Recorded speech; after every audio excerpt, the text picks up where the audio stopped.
everyone. Welcome into post-show headlines. I'm Andrew Salciunas with Haley Taylor-Simon today. Johnny had to go home a little bit earlier today with some appointment stuff. So Johnny's not doing post-show headlines. Haley's in today. Like, subscribe, right, Haley? Yes. On our YouTube stuff? Like and subscribe. See, you're the YouTube, master here. Yeah, if you're watching and if you're not subscribed, then you're the problem. Wow.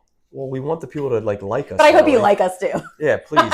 All right, so 5 topics, 2 minutes each, and then we get the hell out of here. Number one, so last night was the NBA draft lottery. We also know that last week was the NHL draft lottery. And very strange circumstances with both. The New York Rangers, a historic franchise, they climbed up 10 spots and got, 10 spots, right? The Islanders. The Islanders. They climbed up 10 spots. 10 spots. The New York Islanders, not the Rangers. And they also just lost the All-Star game, and they get the number one overall pick. The Mavericks climb up 10 spots after trading away Luka Doncic in arguably one of the worst trades in NBA history. They get the number one overall pick. So I'll ask you, Haley, do you believe that the NBA and NHL draft lotteries, if they wanted to, are rigged? 100%. This makes no sense at all. When it comes to the NHL, I'm sorry, from all of my years of watching the stupid little ping pong balls, I've never seen this before. 3.5% chance the Islanders had. They move up. Utah, by the way, who was the most irrelevant new team in the NHL, moves up too. So it knocks down the Flyers. Again, the Flyers deserve to have a good draft pick because of how bad they suck this season. And then the NBA.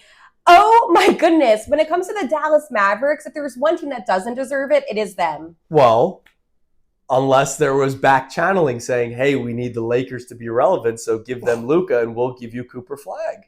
That seems a little bit And the Dallas shady. Mavericks are a decent market when it comes to basketball. Look, I've talked to enough people that believe that it's not rigged, but something like last night and something like last week with the Islanders, it's fishy. It is. And that's all we can say is whether you think it's rigged, I don't believe that there should be anybody that says it's not. Like straight up not. Like Tim Bontemps we talked about earlier on the show. He's like, no, that's not rigged.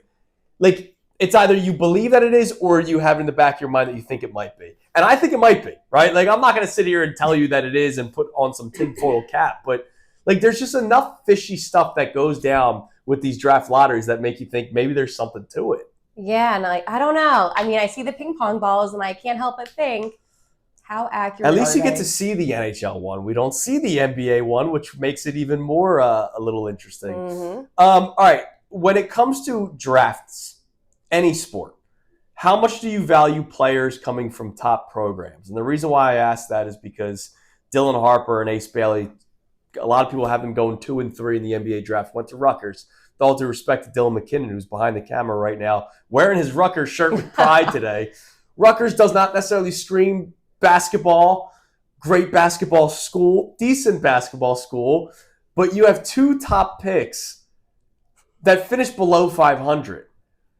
When you think of football, Georgia, Alabama, it's not much of a risk taking those players. So how much do you value the collegiate programs when it comes to selecting a player? Yeah, that's a good question. It's a big deal. I mean, you look at Cooper Flag, who went to Duke. And Duke is such a great program. And it's nothing against the guys that went to Rutgers. And I know Dylan's sitting behind the camera, so I can't say anything too bad about it. But again, it just makes you kind of question, how will they adapt when they get to the professionals like the NBA? And when there's different collegiate teams, right? Like I grew up watching Syracuse basketball. I knew that if you're a product of Syracuse basketball, you're going to perform well in the NBA. Yeah, Michael Carter-Williams. Mm-hmm. But here's the problem, though, Andrew. Right now, the top talent didn't go to top collegiate schools. They went to Rutgers. Again, not dissing. I think it's great for Rutgers. But it just makes me kind of wonder, how will they adapt to the NBA with such high-level talent? Well, yeah, with the portal and everything and NIL money, it changes a lot. All right, so the next 3 questions are all Eagles related because we're also getting all these schedule releases right now. And we know 4 games so far, none of which are on a Sunday. I want to ask you, because you're an outgoing person. Thank you. When do you like, I don't know, that's not really a compliment. I don't know why you're thanking me. Okay. When do you like the Eagles playing? And give me your pre-morning show life answer and your today life answer. I've always been pro 1 o'clock game. I love the 1 o'clock game because it's done at 4 and I can watch the rest of the game stress-free and I don't have to wait all day. I know that 1 o'clock is the first slate of games and I'm happy. Obviously, when the Eagles are good, you're not getting that. You're going to get Thursday night games, Friday, Black Friday games, Saturday night game, Sunday night game, Monday night game. Pre-morning show life and today, when is your favorite Eagles time slot? Pre-morning show life, when I could actually sleep in the next day. Sunday night football, baby. I loved Sunday night football. I also liked Monday night football. I'm a night owl, so I love the late night games.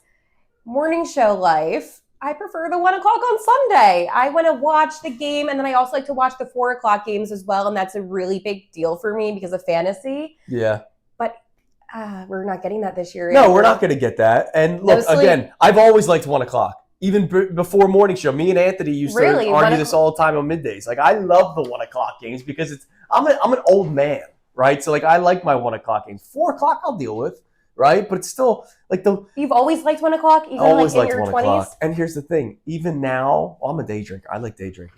Now with my son, that's the other problem. The 4 o'clock game bleeds into bedtime. Oh. And so bath time and all that kind of stuff. And my wife's cool. She handles it. But like, there might be a day or two where she's not around. She has plans or something. And now I'm pausing the game. And I hate pausing the game. Yeah. I already pause it to start the game because I do our pregame show. You do. And I don't watch until I get home. I don't listen to the game on the radio. I don't check Twitter. I don't do anything. All right. There's a lot of road games, as you know. Yes. Where would you, Haley Taylor Simon, want to go? Tampa Bay. Now, because of the weather? Well, that's like, because Buffalo's a vibe. No, I would never go to Buffalo. Those fans are too crazy for me. They're us.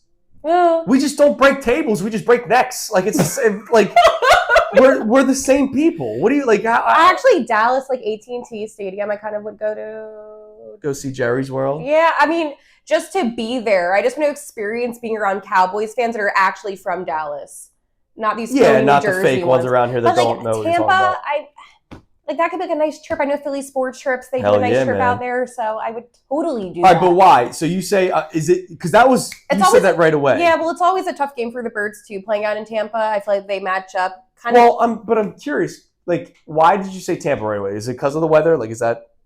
Just everything about it looks cool. I see, you know what it is? I see Vince from Philly Sports Trips always posting the videos. Oh, it's great. And it just looks so cool. But I'm just saying, like, if it was week 1, which we know it's not week 1, it's going to be 100 degrees down there. Yeah. So, like, that's the thing. We don't know when they're playing Tampa yet. We know that they're playing in Tampa. But I doubt. And there's a difference between the first week of September and the last week of December. I mean, I would go to any away team game. The only time I went to a football game that wasn't in Philly was the Super Bowl. Which was awesome. Which is kind of a flex, so. It is a flex. Not complaining. Tampa is a great spot. And, oh, by the way. Yeah. I kind of like their fans. The ones that actually care. Really? Yeah, because they dress up like pirates. I kind of vibed with them when I was down there. Yeah. For the Monday night game a few years ago. All right, lastly. How much do you plan your life around the Eagles? Because we're already looking at the schedules and we're going, oh man, that means like there was a legitimate shot that the Eagles played on both my wife's birthday and our anniversary. It could have been a Sunday and a Monday. Sunday her birthday, Monday our anniversary. That would have been a doomsday scenario for me. Yeah. Right? Because my wife's not a big not Eagles fan. My wife's not a big sports fan, and so.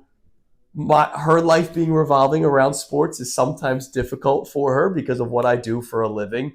But we already got the 28th, which is what? Is that the Black Friday game? Black Friday game. Yeah, so that one we're good. So no anniversary issues there. How much do you plan your life around the Eagles when the schedule comes out? It's like everything. I mean, I have a group chat going on with the family right now saying, okay, tailgate.